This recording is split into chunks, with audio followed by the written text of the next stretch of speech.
Hi, Penny from Penelope's here, and this is the second part of our series called to the Bench. We're called to the bench here with Claire McDonald Jewelry Design, and it's lovely to finally meet you in person. I know, Claire. it is after so many weeks of Zooming with you over the past few months. We were in a course put on by Women in Business at Mount St. Vincent, and it was a digital course to learn about how to do things on the internet. And so I just thought Claire was so delightful, and you do obviously lovely jewelry. So tell me just a little bit about how you got into it. Sure, thanks for having me, Penny. Oh, I'm excited pleased to chat with you. Oh, great. Well, I guess, as a child, I was always sort of dabbling in crafts and art and doing lots of painting. And when I was in high school, trying to figure out what I was going to do, I decided that I would go to art school. So I didn't feel like going away. I decided to stay in Halifax, and I went to NASCAD. And when I went to NASCAD, I sort of had the intention of being a painter. Oh, okay. So I started off in painting. I was doing lots of painting, and then I just, for fun, took a class in jewelry design, and it frustrated me to no end. I had a lot of trouble sort of getting into it. All the materials and techniques were so new and foreign to me, but there was something about it that really just sort of captivated me to sort of keep going. You stuck at it. I did, because, well, we talked just a little bit earlier about, Yeah. for you, jewelry is not just the fashion part, it's an emotional Yeah. So working on a really small and intimate scale, making things that are gonna be worn close to somebody and treasured. Yes. There was just something about that really sort of clicked with me. Aside from the actual techniques and whatever that I found interesting, it was just the concept of it was something I really was drawn to. Yeah. And you also mentioned earlier that the emotional thing, and we've talked before about vintage and modern, that even for you, you like stories. I do love stories, and I think that's maybe where sort of my interest in jewelry started. As a child, I just loved going through my mom's jewelry box and pulling out all the pieces, and even the way that she sort of interacted with jewelry, that I remember in my childhood, is a lot of the jewelry she had was from travels. So it would be this Look, necklace it gives me is goosebumps. so I was always so fascinated, as a kid, oh, this necklace came from this faraway place or whatever. And she had this particular piece. It was a charm bracelet, and every charm on that bracelet was from a different place she had traveled. And as a child, that was just so mind-blowing to me. And so I just was I've always had this fascination of having these small intimate objects that are connected to a memory or a particular place. That's wonderful. Yeah, and maybe you find the same thing with some of your clothing too, just knowing where where the clothing has been. Absolutely, absolutely. Oh, definitely. I love to get stories with the clothing. I don't always, but as much as I can, I do. Now, this I wore specifically. It is not a fancy piece. It was my mom's. Oh, those and are the most special. It is, and I think she had earrings with it, I'm not sure. But there is a picture of me, and I might even insert it in this, of me sitting on my mom's lap. It would be 1953 or so. Wow. And she's wearing this necklace. Wow. And she was wearing a black dress, and she was, so the emotional those are the attachment. special. They are. So tell me just a little bit about your designs. You're wearing some of your design. Yeah, so I have a couple pieces on, in sort of thinking about that aspect of having pieces that are tied to a place or a memory. I take a lot of inspiration from where I live. Okay. So I take a lot of inspiration from being near the ocean. I just love the calm of being at the beach, or just near the water in general. So this piece was from a series called the Wave Collection, and so this was sort of looking at the horizon line. Yes. There's sort of a very subtle twist in it that catches the light really nicely. Okay.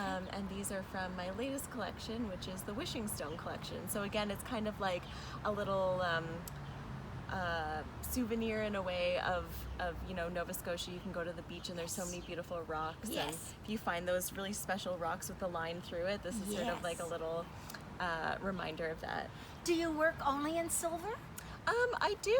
I work in silver mostly. Yes.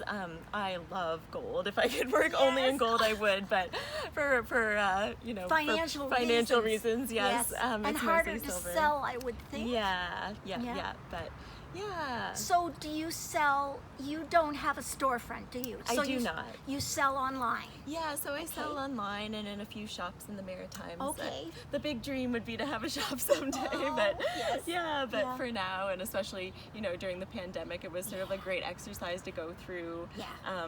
you know, the motions of, you know, if we can only sell online, like Right. what does that look like? Yeah, for I was now? impressed with your ability to deal with the technology of being Oh, online. it's such a learning curve for sure. It is, Yeah. it is. And do you do some festivals or Yeah. you do those kinds of things? I Yeah. suppose they'll come back. I hope so. Yeah, I Yeah. hope so. They will eventually. But yeah, that's been a really great way to connect with other like people that Yes. are also makers, Yes. and a nice way to connect with clients too. To meet the people who are going to be wearing your jewelry. And, Right. Yeah. So I might, when I post this, I might actually put your tagline, maybe even on the video, Sure. so that you maybe get some customers. Yeah, sure.